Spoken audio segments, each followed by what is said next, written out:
Hey there and welcome. This is Coach Lee. I am the transformational health coach. I'm a nursepreneur and I help women in this fantastic season of their life, not just with their health, but with their fitness, with their well-being, and also in their life going forward in terms of where do you see yourself? What do you want to do next or next? And you get to pick. So let's talk about the menopausal years. I'm going to give you about 5 tips. And one of the things I want to say is the way you approach it. I'm just going to be straight up with you. It's a season of our life. We went through menses, we go through this season, and it really is about your approach to it and your mindset. For some, it's uneventful. For others, it can be miserable. And for others, and depending how you decide to treat it, if you want to treat it all, you want to take natural supplements, or if you want to use homeopathic things, holistic approach, whatever you decide to do, it's your choice. And at the end of the day, do it your way. And yes, there'll be other friends around you that are talking about their symptoms and what they're doing. But I want to caution you to focus on what you need for you and what's going to suit you best. And just because somebody else is having a miserable time doesn't mean that you should expect to have a miserable time also. So let's talk about a balanced nutrition. I said I was going to talk about 5 things. Balanced nutrition. This is the time to really clean up your eating. And I wouldn't say take on a special diet. I would say eat real food. Eat whole food. Food that you can identify its source. Did it come from a plant? Did it come from an animal? Is it from a tree? Real food, colorful, nutritious food. Because as your hormone levels shift and estrogen is dipping, you're going to find that you may be hanging on to some weight around your abdomen. So this is the time to eat real whole food, which means you're not eating fast food. You're not eating processed food. Watch your portions. Watch the time between finishing your eating and going to bed, so food is not just sitting in your gut and not being processed. Real whole foods. And then you'll want to make sure you're taking plenty of fluids. Be well hydrated so your body gets flushed.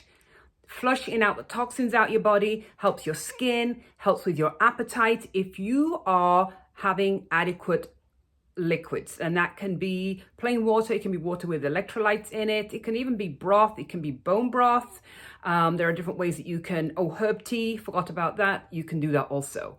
And then the other one is a big one. It's a big one. Yes, I'm a little biased because I'm a personal trainer, but I'm also the recipient of somebody that's done this for myself, and that even if you don't love it and you don't want to do it, or it's not inspiring, you will need to do some form of exercise. And I recommend finding something that you can get adapted to. You don't need to join a gym. You don't necessarily need equipment.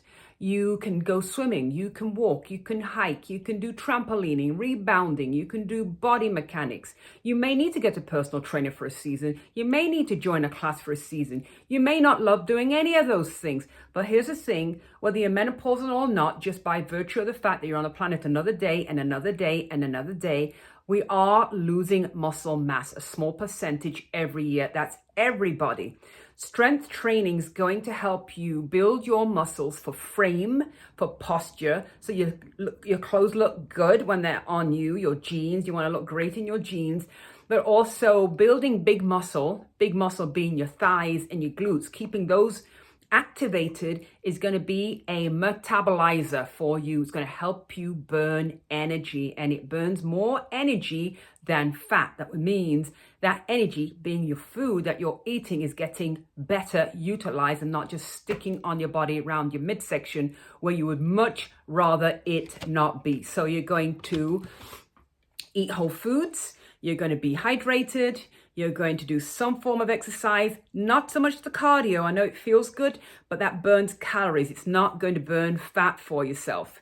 You're going to need to manage stress and make sure you're getting enough. Stress management. There'll be stress in your life, but how you think about it, how you approach it, what you do about it. Maybe it's a time for gratitude in the morning. Maybe it's time to go grounding and walk outside on the ground, on the grass, getting morning sun, having time to yourself and letting your family know, hey, I need 20 minutes, 30 minutes when I get home just to chill out. And then I will be here with you all 110%. I just need a few moments if you're working outside the home or you're inside the house and you need time between maybe your work day, if that's your case, and being with the family for the evening events, homework, dinner, all the things that are going on.